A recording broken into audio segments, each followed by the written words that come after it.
Hello and welcome to Enlightened Empaths. On this week's show, we're discussing two fascinating and different approaches to manifesting your goals. One is called the law of attraction, and I think we're all pretty familiar with that one. The other is called the law of assumption. The law of attraction is a universal law that says like attracts like. If you are vibrating at the same rate and energy as what you're hoping to manifest, then you're going to attract it. So if you're hoping to manifest money, with the law of attraction, you have to create a vibration that is abundant. However, the law of assumption is different because it's based on the principle that if you assume something will happen for you, then it will. However, the law of assumption is much deeper than that, but that's just a basic overview. Right. And I think that there is a lot to be said for frequency, vibration, matching our frequency and vibration with something to align with it. I think there is co-creation, but you're right. I think diving a little bit deeper into this will be very interesting for our listeners. I do too. And I agree with you that vibrational frequency is really important. And I do agree that the law of attraction works. But I also think the law of assumption can work too. However, it's different. The law of assumption is based on a belief that everything you want is already within you, including God. We are our own universe.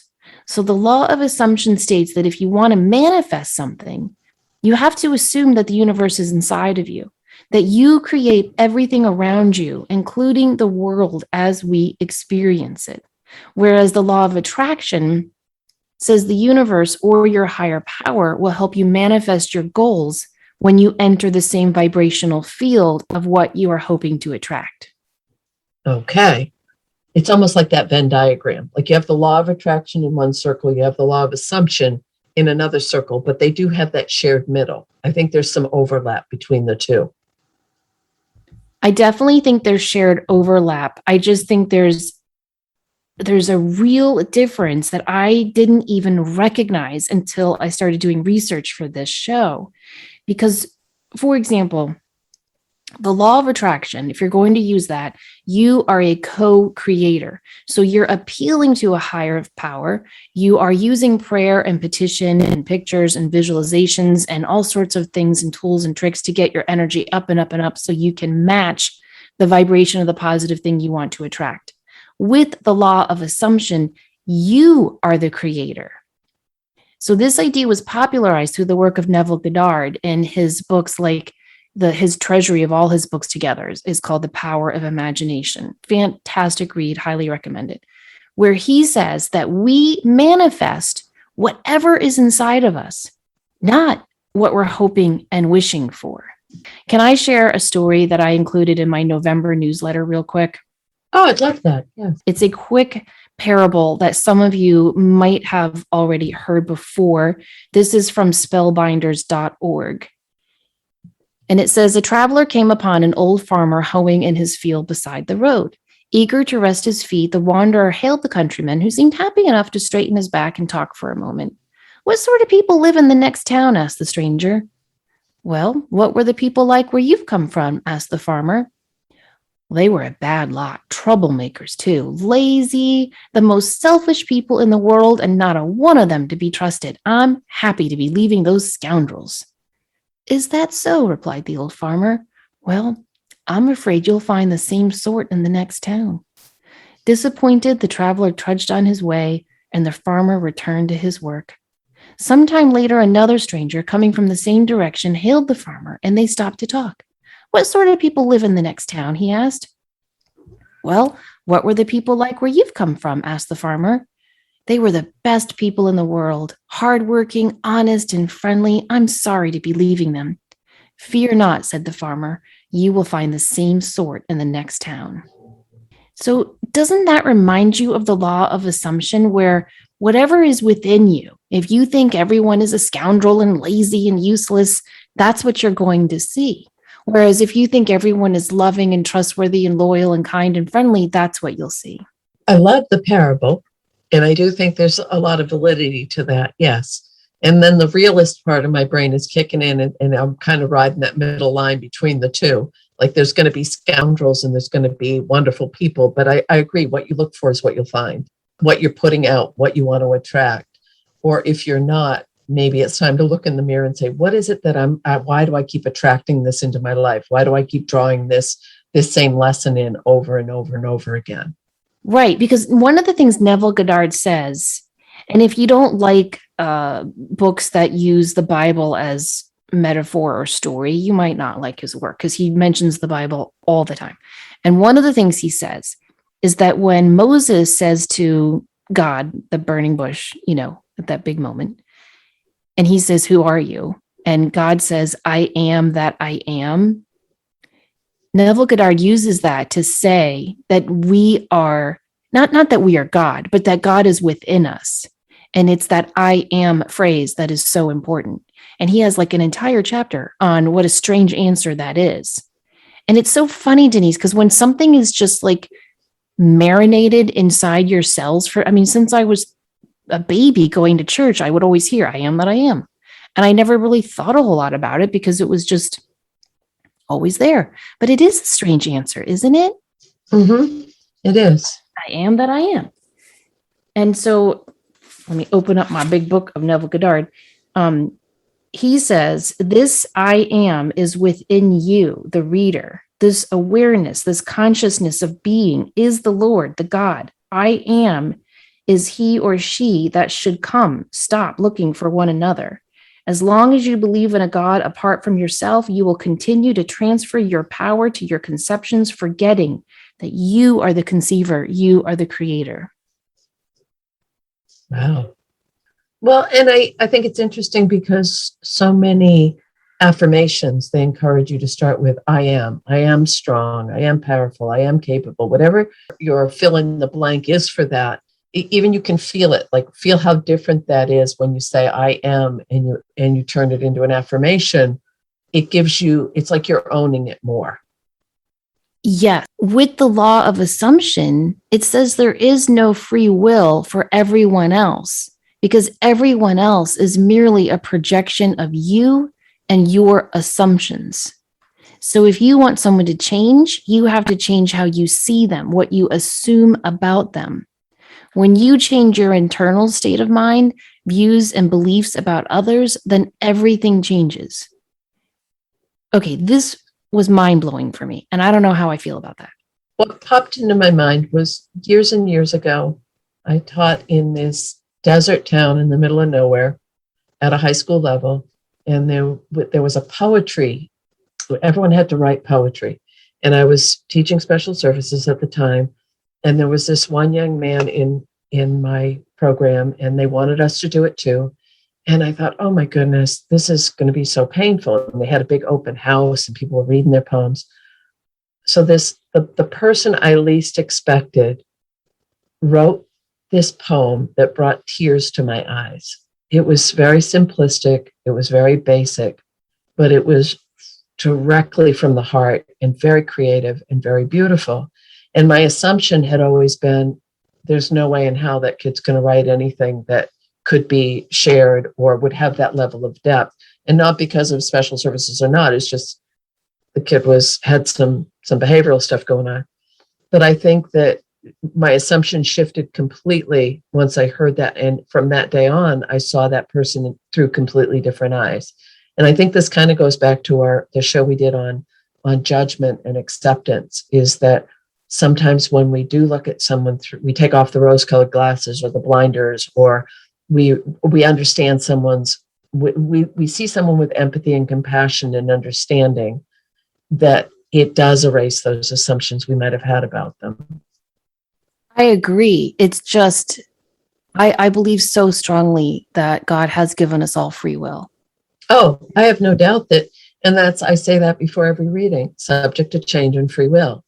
And that's in biblical writings, that's in other religious texts and other beliefs, is that we have free will. That's like our ultimate disclaimer.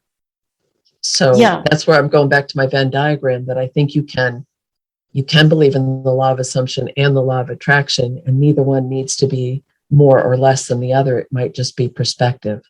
Or totally exclusive. Yeah, I think you're absolutely right, Denise, because I believe in free will, and I do not believe that we can manifest for others And I also believe that when we focus so much on changing other people or fixing other people or even healing other people, that is not the goal of our spiritual lives. I think our goal is to complete ourselves, to heal ourselves, to focus on ourselves and our own judgments and inadequacies and gifts and talents and abilities. And in doing so, everything else around us, including the people we engage with, changes. I heard this years ago. There was a woman doing a radio show, and someone had called in and they were trying to talk, well, I need to do this for this person, or I need to do that. And the woman who was the host of the show was a very direct person. And she said, no, you don't. Everybody has a higher power and you're not his. And I thought, whoa, that's a good answer. And it's true. Everybody has who they deem as their higher power, their higher self, their conscious, whatever word we want to put on that. And I think sometimes we may think we know what's best or better, or we want to help, or we want to be supportive, especially as empaths. We do want to help. We want to make it okay. Yes. So, and yet what we really need to focus on, in my humble opinion, is ourselves and making ourselves okay. Right. And it's not being selfish or self-centered or egotistical. It's the blunt version, owning your own shit and realizing this is what I can only control myself. I can only focus on my way of perceiving the world that I'm living in. Right. Right. And so with the law of attraction, everyone has free will and everyone has the right to manifest what they want as well, which I agree with. With the law of attraction, the focus is on you, but with the law of assumption, you can also focus on others. And when how you see them and what you assume about them changes, then through this law of assumption, it's believed they really do change. Right. And I don't know if they actually change or just the expression that we see of them changes. So there's a correlation between, one of the first steps they say, if you are following the law of assumption, is write down your desire. And that's also with the law of attraction, is put it in writing. So I think that that's an interesting bridge between the two. That is. Yeah. With the law of attraction, you concentrate on writing it down, praying, saying affirmations, and doing positive actions to lift and raise your vibrations. With the law of assumption, you focus on your imagination and the emotions you'll feel when your goal is manifested. And as you said, with both, you write down what you want. With this law of assumption, it's important to remember that whatever you assume to be true, whatever you feel to be true, is what becomes true. And I think this is really important because haven't you seen people who are like, I'm doing it. I am doing the work. I am going to, fill in the goal. And yet, even as they're saying it, you can tell they don't really believe it. Right. Because what they're feeling is, this isn't really true. This isn't really who I am. I can't really do this. So the law of assumption isn't so much about your words or even your actions. It's all internal. With Neville's law, the world is merely a reflection of us. He says the world is yourself pushed out. Ask yourself what you want and then give it to yourself. Do not question how it will come about. Just go your way, knowing that the evidence of what you have done must appear, and it will. Okay. So one of the things, and we've talked about this, when people they'll get in touch with us for a reading and they'll want to know about a certain person in their life or a relationship. And one of the things that over the years that we both, I think, have shared with people is don't make it so specific about that one person, because then you might be excluding someone else who could be a better match for you. So if you're manifesting someone of certain characteristics or physical attributes or whatever they might be, don't put a face on that. Don't make it an individual, make it the energy of that. And you do have to feel, well, how would I feel in a relationship with this person that I'm bringing in? Would I, how do I need to feel about that? So I think that that's, with both, because you do have to feel it to manifest it. But what about, and this is just a kind of a side shoot, because what you just said triggered something for me, as you were saying, some people will say, this is my goal and this is how I'm going to get there. Where would stubbornness come into this? Where does that stubbornness, I'm not going to back down, I'm going to get through this and make it happen? would that even align with either of these? Oh, I think it would. I think it would definitely align with the law of assumption.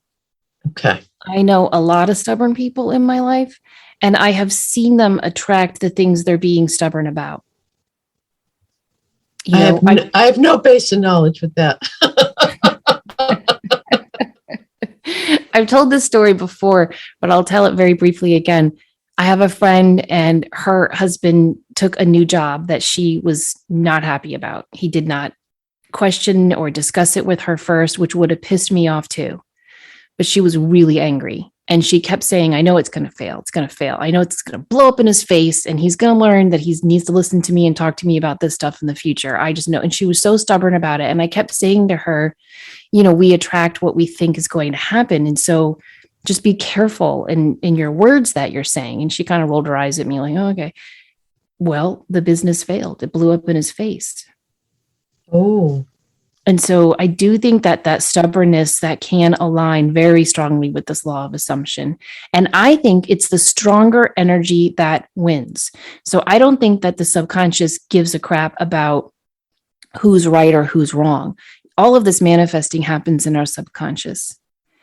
And I don't think the universe or the subconscious, should really even have any, I don't know, there's no judgment placed on it. You know, the subconscious isn't like, well, hold on here, lady. If I manifest this for you, he's going to lose his job and you're going to lose benefits. And then all sorts of stuff is going to change for your family. They don't do that. Nope. The subconscious is like, okay, this is the strongest energy. It's stronger than his fearful energy of, oh, I hope this works. I hope I'm doing the right thing. So we're going to go ahead and manifest her viewpoint, her assumption, because it's stronger than his. Well, haven't you ever looked back on something that you manifested something, you brought it into your life, and then you said, this isn't what I asked for. But then in retrospect, when you look back on it, it's like, oh my God, that's exactly what I asked for. Like you might find an old list of something and like, this is what I want in the house I'm going to buy, or this is what I want in a relationship, or this is what I want in a job. And you can go back and click off every single thing that at the time felt like it wasn't a good match. But when you see it with the perception of time and knowledge, it really did match beautifully with what was brought into your life. Yes, but I also think that's because very few people know how to express what they really want. And this is something that I think about a lot. And when I was doing research for this show, I was thinking like, okay, what is a stressor that I would want removed? Okay, well, Denise, this is awful. And listeners, don't judge me, okay? But as I'm journaling, I was thinking, well, my two biggest stressors right now are my parents. It is so hard taking care of two parents in two different homes. I am constantly running back and forth between the two, and one needs more prescriptions, and you know, my mom always needs more cigarettes, and she's got to go to the dentist and the doctor and the bank, and it's a full-time job. And I thought, oh God, Samantha, like, how do you manifest not having this stressor without manifesting them crossing over? Right? Mm-hmm. Right. Like that really terrified me. Like if I keep thinking, oh, this is such a burden, this is such a stress, am I going to manifest them crossing over, which I don't want? So then I thought, okay, this is the heart of manifesting. It's not about removing this stressor. I have to think about what am I missing in my life that's making me so stressed out? And it's having time for me. It's having time for me where nobody needs me. You know that song, Piece of Me? Oh my gosh, I think about that song all the time because I feel like everybody wants a piece of me. My kids, my parents, my dogs, my sisters. And so I have had to manifest time for me. What does that look like? Well, I am not an early morning person, but that's what it's become is I'm setting my alarm for 5 freaking a.m. just so I can have time for me. And so do you see what I mean? Like when you're trying to manifest something, you can't focus on the specifics of the person, the situation, the problem. You have to focus on the emotion or the feeling you want when you manifested what it is that you want. And so what I thought about is, I don't want my parents to go. I just want more time for me to breathe, to feel connected to source, to be creative, to just have time where nothing's pressing on me. And so rather than changing a whole lifestyle. I just decided to get up earlier and give myself that time. Which also gives you more when you are present with your parents, like taking that time for yourself. And, I've shared this before, is I used to get up crazy early, and because I needed that time, and that's, everybody that listens consistently knows I'm always yammering on about journaling in the morning. But that was my sacred time, and it still is. And it doesn't have to be, oh, I went to the spa for 3 days, or you're in the middle of it right now. You're getting it from all directions, and honoring yourself and your own spirit with taking that little bit of time, because we're not talking, oh, I take 4 hours every morning to myself. You're carving out that little tiny piece that's non-negotiable for you. Yes, exactly. And so let's say you're trying to manifest love, and I don't know, maybe you have a crush on someone, or you went on one date with someone and it's just not really going anywhere. Rather than focusing on that person, what you want to do is focus on what is the end result of being in a loving relationship, right? Like what is the feeling that you're missing in your life right now?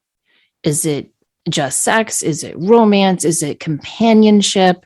What is it that you're missing? And focus on that. And what Neville Goddard says, so he says everything happens in the subconscious. And he says the bridge to the subconscious is at night when you're falling asleep.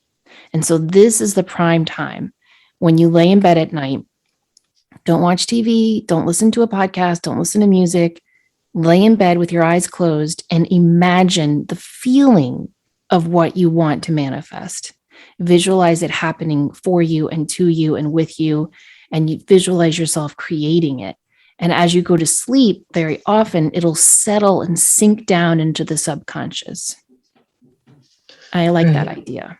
And that also, in that gray time, that in-between time between awake and asleep, it might help you dispel some of the disbelief, or it's never going to happen, or I'm just setting myself up. Just let yourself float with it a little bit. Don't let your logical mind negate what you're trying to manifest. Yeah, exactly.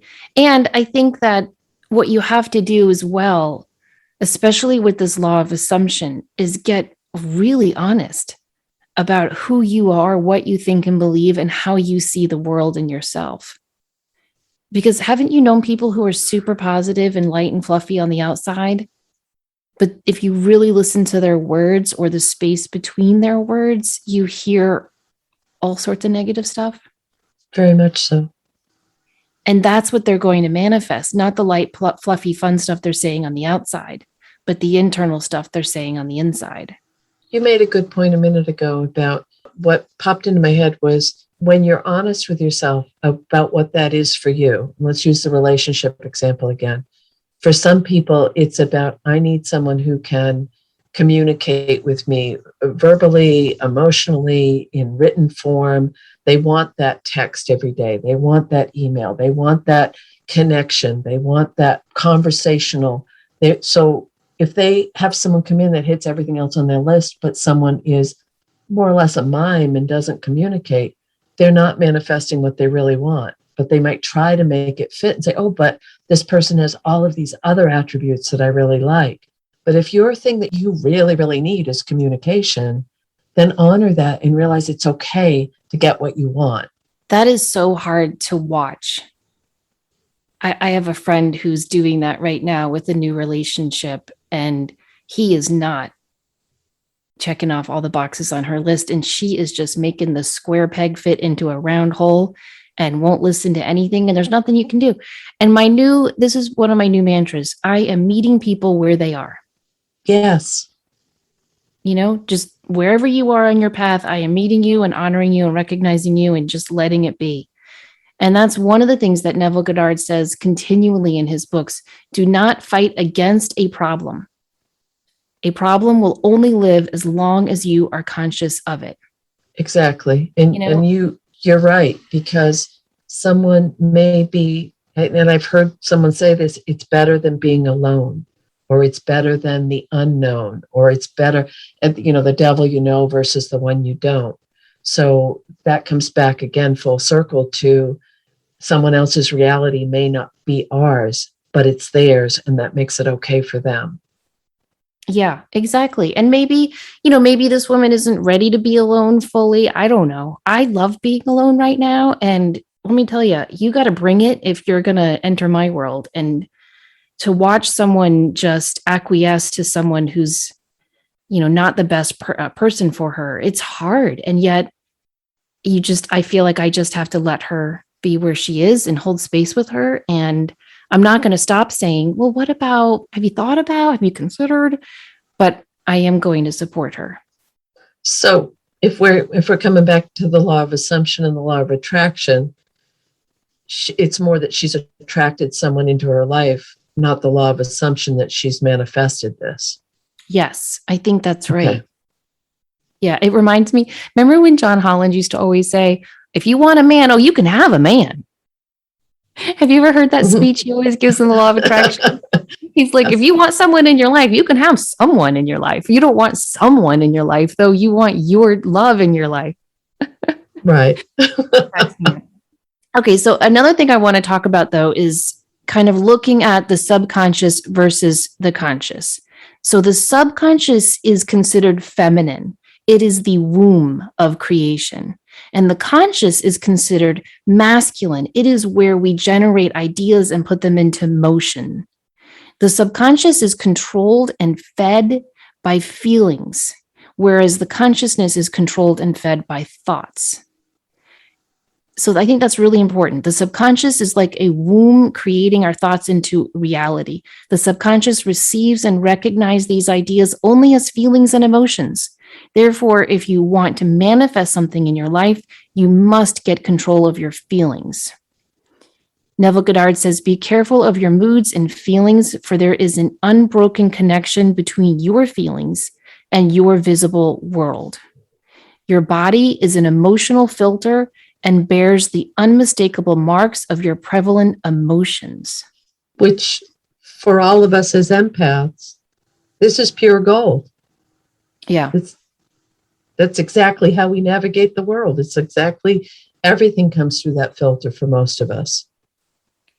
Well, all of this reminded me so much. Have you read the Gospel of Thomas, the hidden text from the Nag Hammadi? Years ago. Okay. It's fascinating. It's a very quick, easy read. It's basically like sayings of Jesus. So if you haven't read it, anyone out there, I recommend you Google it. But Jesus says in the Gospel of Thomas, if you bring forth what is within you, what you bring forth will save you. If you do not bring forth what is within you, what you do not bring forth will destroy you. Oh. Isn't that powerful? And I think that's very similar to this law of assumption and in many ways the law of attraction, because whatever is inside of us, the truth of who we are, we have to give expression to it. That's why we're so passionate about getting people to embrace and honor and own their empathy and their intuitive and spiritual abilities, because that's the truth of who you are. And when you bring that forth, it saves you. Whatever you suppress or repress destroys you.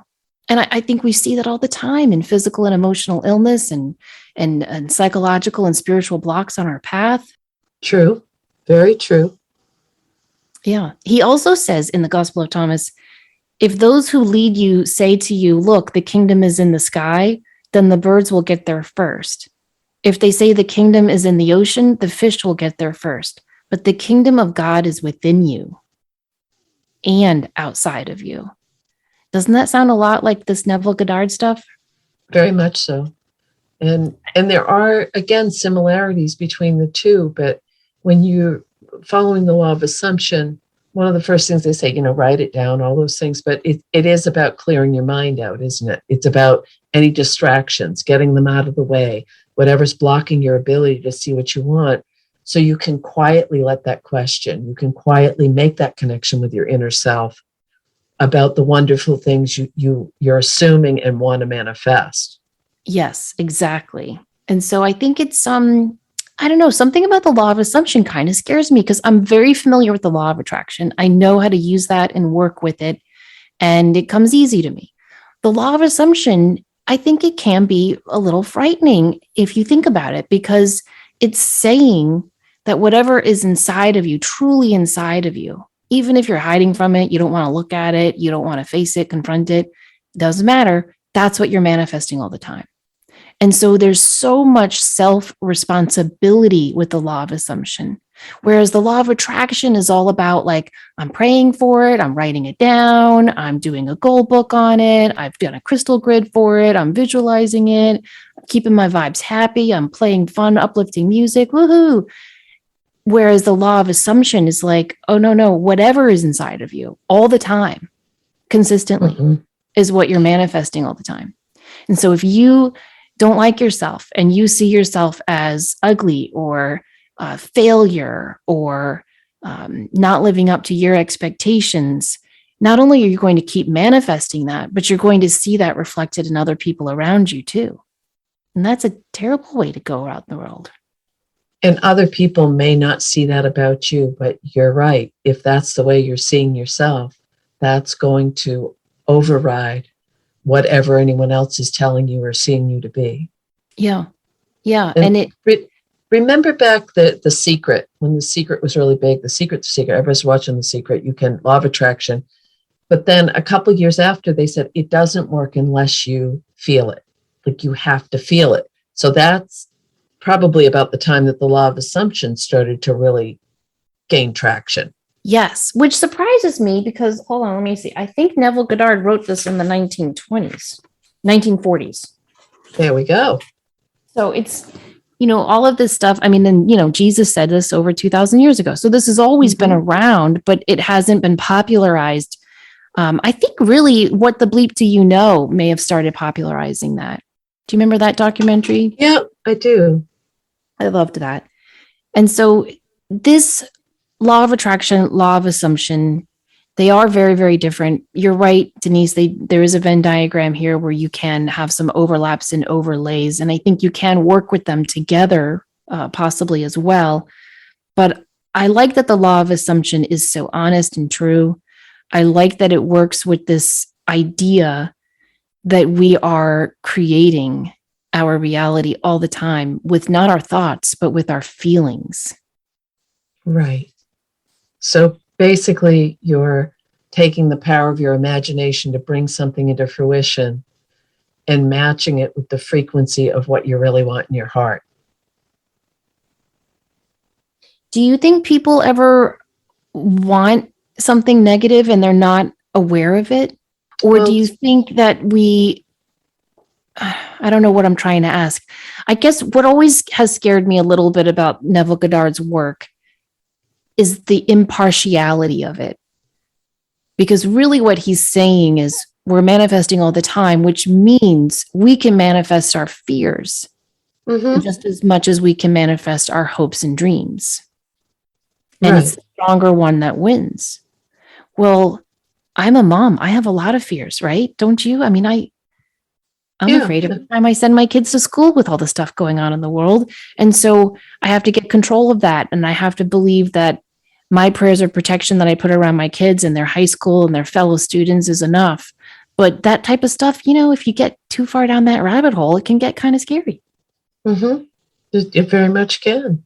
And it is, so, on a very simplistic level, the person who is highly qualified, perfect for a promotion in their work, and they're bypassed over and over and over. And then you talk to the person, they say, well, I knew I'd never get it anyway, even though they know on paper they're the prime candidate. But are they sending that vibration out of, they're never going to pick me, so why even bother? I'll go through the steps, I'll apply, and then I'll be pissed as hell that I didn't get the job. But on some level, they've been pushing that out there all this time, saying it over and over again. I never get the job. They never choose me. Yes. So I do think there's a lot to be said with if you're assuming, because we've both seen that in action as well, when someone who isn't qualified, doesn't have the credentials, the whole Peter principle, where someone ends up in a supervisory position without the skills to support it. And everyone kind of tips their head and like, how did that ever happen? But that person had the confidence to get themselves there, or the drive, or the assumption that that's where they deserve to be.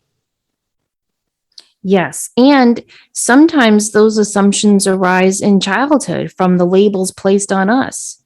Mhm. And I think there comes a point in our life where we have to destroy that label or own it. But either way, we have to be honest about it.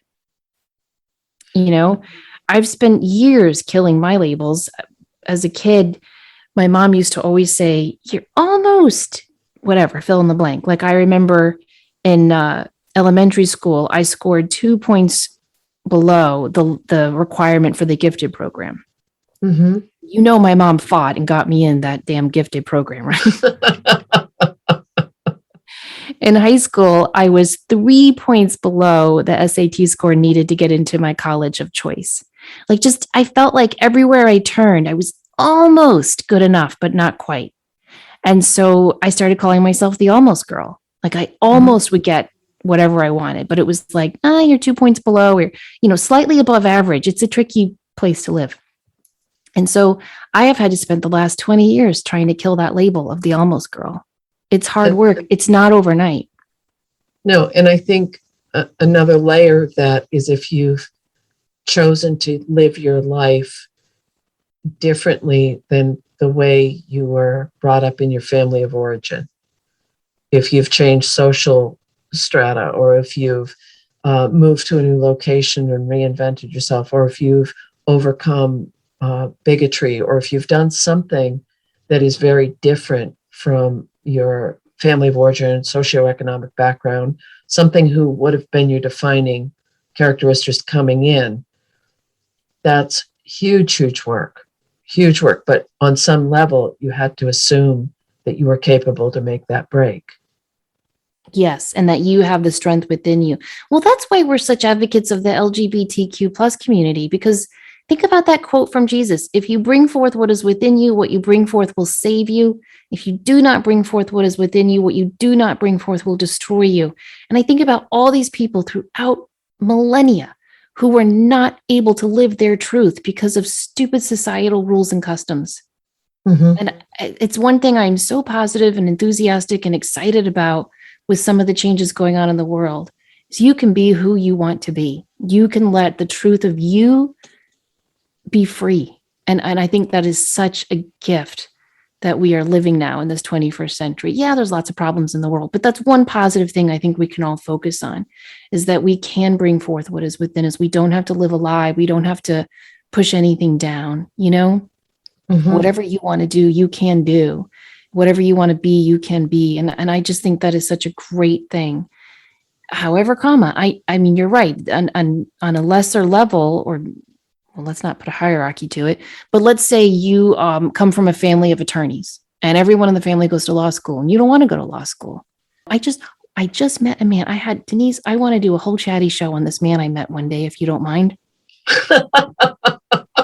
I met this wonderful man in the grocery store. He was 97 years old and he couldn't get stuff in his cart. So I just walked around the grocery store and helped him.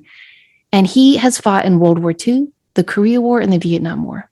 Wow. And he was more on it and with it than you and I combined. I mean, his mental mind, 100% there. Coolest stories. Anyway, he was telling me that 2 of his children are doctors and everyone in his family, doctor. And his youngest son is a long distance truck driver. Mm-hmm. And I thought, I didn't want to ask him because it's not appropriate or my place. But I thought, wouldn't that be weird if both your siblings were doctors and you were a long distance truck driver? And if everyone in your family was a doctor, and he said his youngest son is so happy he and his wife do it together and they're just on the road all the time and they love it. Yep. And I thought, rock on, but that takes courage. Phil, and that goes back to encouraging, allowing your children to be and encouraging them to be who they came to be, not who you think they're supposed to be. Yes. Yes, I had a humbling moment about that myself. When my kids were in elementary school for years, my oldest, you know how people always say, "What's your name, Olivia? What do you want to be when you grow up?" I don't know why adults always say that, but they do. Mm-hmm. And she would say, "A nail polisher." That was her goal. Yeah. My youngest, for years, I'm talking until she was 9 years old. If you said to her, "What do you want to be when you grow up?" She would say, "I want to live in a cardboard box and sleep under the stars." That's my Chloe. She's my true little hippie. And I remember thinking, oh my gosh, Samantha, you advocate all the time for everyone to be whoever the hell they want to be. And I was like, live out under the stars in a cart. Where did she even get that from? Mm-hmm. Now, of course, they're teenagers. They have no idea what they want to be when they grow up. And that's perfectly fine with me. But there are moments as parents, aren't there, where you're like, really, that's what you want to do with all this education? Well, my oldest son, and he was in kindergarten. He was in kindergarten, and they said, "What do you want to be?" And he said, "I want to be a farmer." And honest to God, the teacher said, "You're much too smart for that." And I got upset. And at the time, we were raising food, we were growing vegetables. He helped with the eggs. I mean, it made perfect sense. But I also thought, what right does anyone have to say to another, especially to a child, that's not enough? It goes back to the truck driver. It certainly is enough. Be whatever you want to be. And the rule here in my house was you have to be a contributing member of society in some way. And you may do that through college, you may do that through work, you may do that through the military. You have choices, but you have to pick one. Well, I think that's wonderful advice. And I know this is a little off topic, but we're almost out of time anyway. And I did want to talk to you about this off air. I was reading this summary of Carl Jung's work, and he was saying in one of his very hard to read books that after World War II, we went from worshiping God to worshiping money. Mm-hmm.